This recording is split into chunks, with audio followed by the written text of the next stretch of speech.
Hey, this last Wednesday I played a game against Ray Paulson in Fitchburg. I had the white pieces, and this is the first time I've played Ray with white. Coming into this game, we had played 4 games against each other, and each of us had won 2 of them. So we had an even record. But this was my first time with white, so I played d4. He played d5, c4, c6. This is what's known as the Slav defense. Knight f3, knight f6, and I played queen c2. I thought about playing knight c3, which goes into sort of the main line of the Slav.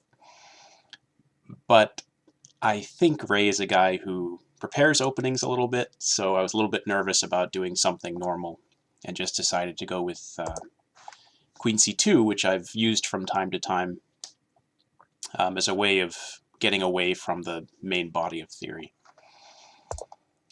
Black played e6. I think more common is to take on c4 with the idea to displace the white queen and then put the bishop on f5. Black played e6, so now we've entered a structure known as a semi-Slav. When it's just black pawns on c6 and d5, it's called a Slav, assuming he's playing against a d4-c4 opening from white. And when he puts another pawn on e6, with the light-squared bishop trapped behind the pawn chain, it becomes known as a semi-Slav.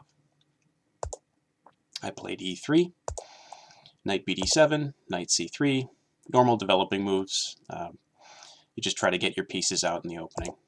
Bishop to e7, and bishop d3. And now black takes on c4. And if you haven't seen this before, black's idea is that he waits until this light-squared bishop has moved once, so that his capture on c4 can only be responded to by making another light-squared bishop move. Bishop takes c4. But this is just a normal way to play this kind of opening. So I played bishop d3, he took, and I played bishop c4, and now he played b5. Again, which is a very natural move. It's normally made after the move d takes c4 in this kind of opening, as a way of expanding on the queen side with tempo. Black hopes to establish that pawn on b5 with support from the pawn on a6, and at some point in the future he wants to attack the white center by playing c5. I put my bishop back on d3. He played a6. Again, black wants to play c5, but if he does it immediately, this b5 pawn is hanging. So he plays a6 to support it. I went ahead and played e4, just with the idea that I want to challenge my opponent to defend against this move e4 the right way. And if he doesn't find the right defense, it's very easy for him to end up in a bad position. For example, I guess I should probably check this with a computer, but I assume that if he castles kingside, the move e5 for white now is pretty strong. This knight has a natural looking square on d5, but the problem is that when it gets captured by my knight on c3, neither recapture for black is attractive. Let's just put that on the board. Castle kingside, e5, knight d5, knight takes d5. If black makes the natural recapture e takes d5, trying to give his bishop on c8 some breathing room, he'll immediately drop the pawn on c6. Whereas if he takes back, but even if he weren't dropping the pawn on c6, c6 would be a target for the rest of the game. So even if this were already protected by the queen or something, white would later put his heavy pieces on the c-file and generate a lot of pressure against that pawn.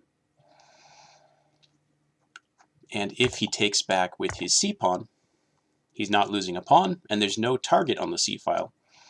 But this bishop on c8 is completely hemmed in by black's pawns. So this is not the kind of position black wants to get into. And so the idea that I have in my head is that when white plays e4 in this kind of setup, black typically has to be ready to immediately play c5. And that's what Ray did. Another option is to play b4, and I was thinking during the game that if Ray did this, I might play e5, when, again, he doesn't really want to put the knight on d5. If he does that, I can either take it with a very similar situation resulting, or I can put the knight on e4 and maybe try to make use of either the c5 or the d6 square. So I thought Ray would take on c3 here, I would take on f6, and then after bishop takes f6, b takes c3. I thought black would very quickly play c5, maybe trade on d4. I would end up with an isolated queen pawn, but I would have more space than black, and I would try to somehow turn that into an attack on the black king side. However, the computer points out that if black plays b4, stronger for white is just to play knight a4 and make use of this c5 square. Okay, so Ray correctly played c5. I played e5, and both Ray and I thought during the game and afterwards that the only thing black can really do here is play knight to d5, which is what he played. He doesn't want to put his knight back on its home square. That's not attractive. It's going to get trapped on h5 by the move g4. And if he sticks it on g4, it just kind of looks like it's not doing very much, and white's going to play h3 in short order, and when that knight retreats to h6, maybe white will get one of his development moves out of the way while destroying the black pawn structure by playing bishop takes h6. But as the computer points out, black actually can play knight g4 here, and it's his best move. And the idea is that if white attacks the knight immediately with h3, black's going to play c takes d4, hitting this knight on c3, so a capture on c4 will just be a trade of pieces, and should white recapture on the d4 square, now his e5 pawn is falling. Now that I look at this, I have to be a little bit careful, because the c6 square looks kind of weak, but I don't see, at least glancing at it, I don't see a way for white to exploit that. Yeah, if he throws in the move f4, trying to displace the knight on e5, black can take the bishop on d3 with check. So this should be okay, I think. Hope I'm not wrong about that. Sometimes I make mistakes, tactical mistakes in these videos. In fact, I probably average something like one mistake a video. But I decided that I didn't want to remake these videos over and over again, so if I make a mistake like that, I just leave it in, with the idea that what I hope you're benefiting from more than anything else here is the strategic advice. Okay, so Ray played knight d5, and just as in those other variations, I captured on d5, and after e takes d5, Ray is not losing a pawn on c6 and does not have a backwards pawn there, but now he has another problem, which is that my e5 pawn is a pawn which tends to enable a kingside attack for white. Additionally, there's no pawn on e6. So every move, Ray is going to have to calculate the move e5, e6, which hits a knight on d7 and the pawn on f7.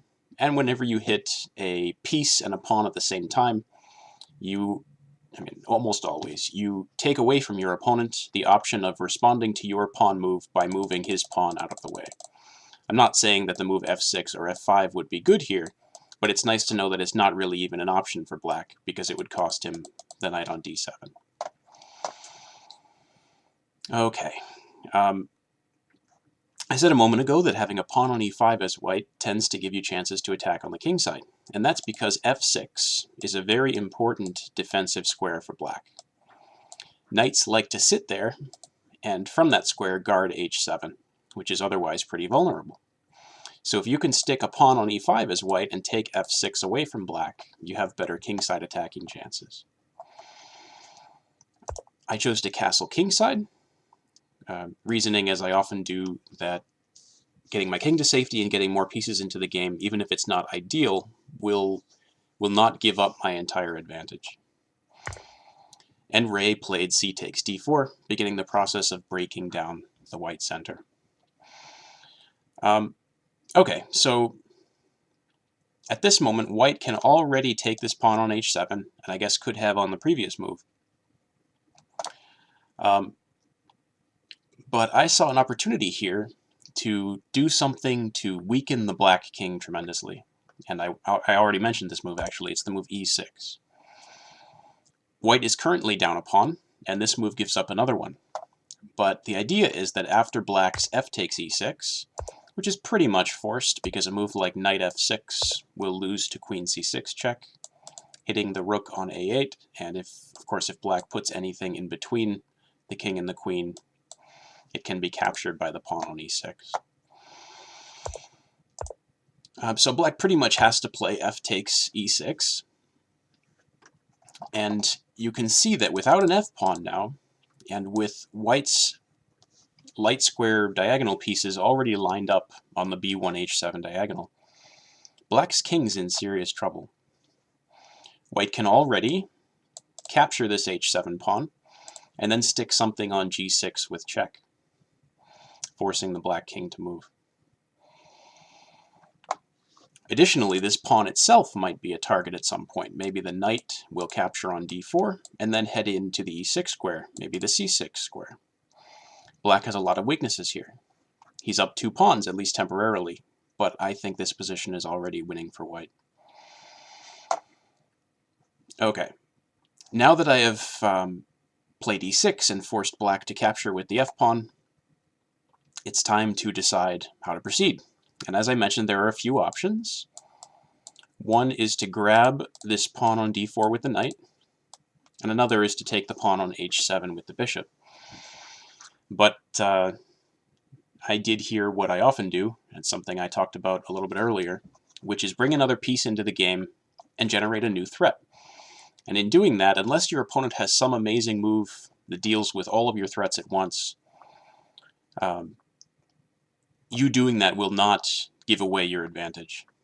So I played bishop to f4, and this has a, I guess, not totally obvious, but reasonably obvious threat to trap the black queen on d8. And turns out that with the natural move castle kingside, black doesn't actually save his material. After, we could do this in any order, I guess, but bishop c7, for example, the queen only has the e8 square. And now after bishop h7 check, if the king goes to f7, bishop g6 will win the queen on e8, so king h8. But now bishop g6, and the queen still has no escape squares, so this is at least going to cost black an exchange on the f7 square. And Ray and I, after the game, were talking about rook a7 as an alternative, just covering the c7 square. But that shouldn't work out for black either, because after knight takes d4, the move knight c6 is going to fork the rook on a7 and the queen on d8. And without having to go into the variations, maybe you can imagine that if black's rook slides over to c7 in response to that, pinning the knight to the queen, and I capture the queen on d8, and black captures the queen on c2, I'm going to take a rook on c2, whereas he's only going to take a knight on d8. So that's at least going to win an exchange for white.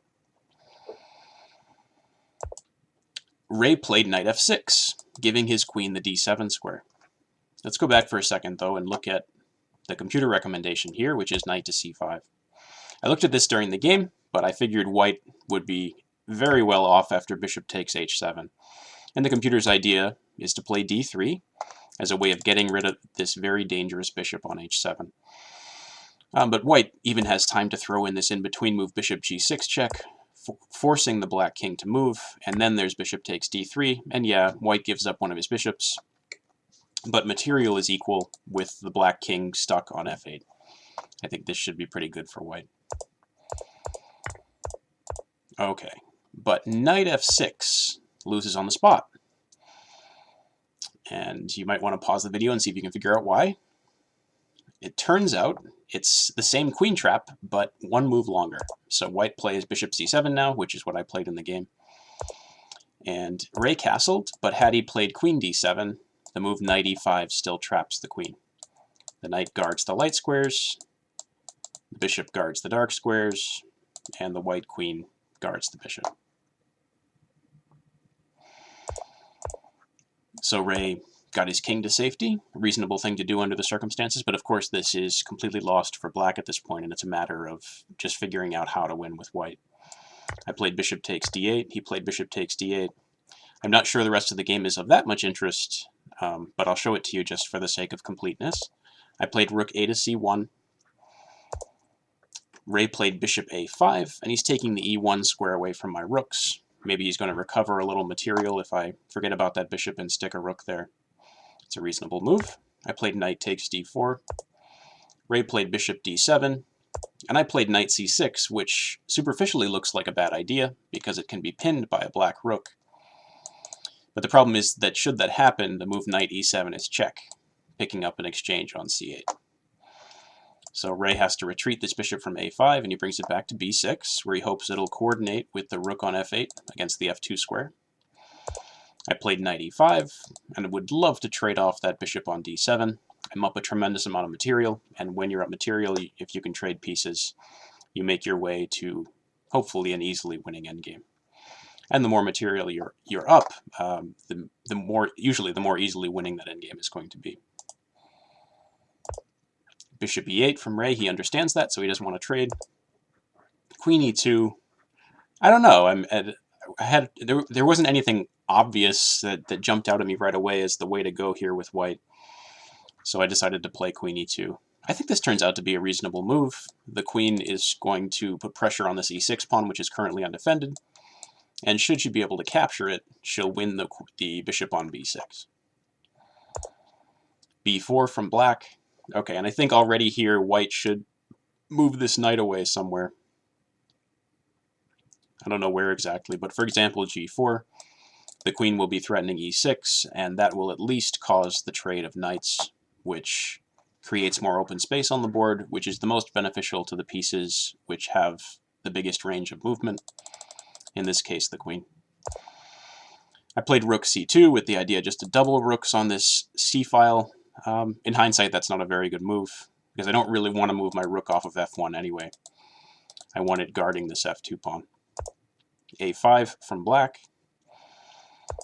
And knight g4. Okay, so I finally realized that I have this idea available to me, and I go for it.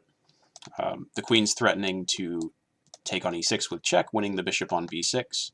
So black has to allow the trade of knights. Bishop d7, knight takes f6, rook takes f6.